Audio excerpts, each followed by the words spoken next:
pas descendre que Dieu en a fond. Nous pas pour ça là.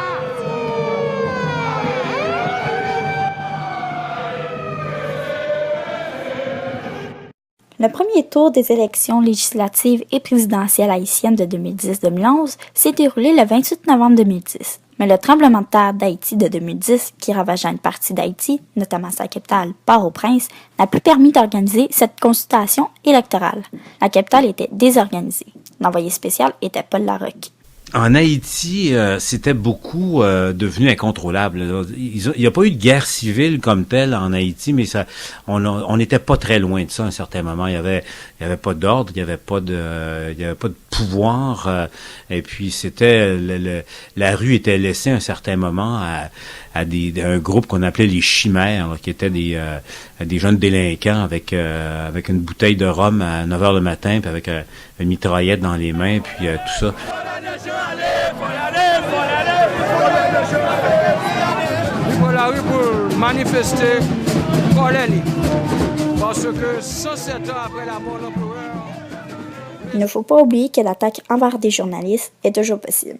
Quand tu arrives comme journaliste de l'extérieur blanc, tu es facilement reconnaissable, et puis on n'était pas comme tel pris pour cible. Et ça, évidemment, c'était rassurant. Là. On n'était pas l'ennemi de personne. Et puis, contrairement à d'autres conflits armés où parfois les journalistes deviennent carrément des objets de convoitises de guerre, là, c'est dangereux. Lors des moments de stress, il faut beaucoup préparer la couverture dès qu'on s'expose dans ce genre de situation. Donc, un travail de préparation sur les tenants et aboutissants. Pourquoi telle situation se produit et comprendre les enjeux pour après négocier avec les gens d'une partie ou de l'autre. Pas prendre de risques inutiles non plus. Puis moi, je me disais, un journaliste mort devient journaliste inutile. Surtout au début du conflit, on était pas mal les premiers à TVA à être présents. Fait que donc, tu joues pas au cowboy, tu joues pas à Superman non plus. Quand il y a des zones qui sont trop dangereuses, tu n'y vas pas, à moins d'avoir une sécurité autour de toi, ce que nous, on n'avait pas, là. Donc, faut user de son jugement à certains moments, ça.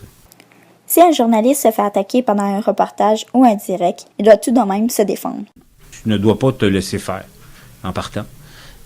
N'importe quel être humain a le droit de se défendre en partant. Et puis, mais il faut quand même concilier ça avec le fait qu'il faut raconter ce qui se passe, être honnête. T'sais. C'est sûr que quelqu'un t'agresse et n'importe quel être humain va réagir pareil, là. Le journaliste doit se préparer à l'avance lors de ses reportages. Paul Larocque nous donne un conseil qu'il a reçu. Moi, j'applique un conseil que Michel Jasmin m'a donné un jour.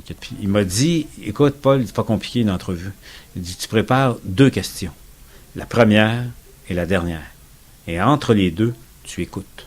Voici une recette magique qui ne trompe pas.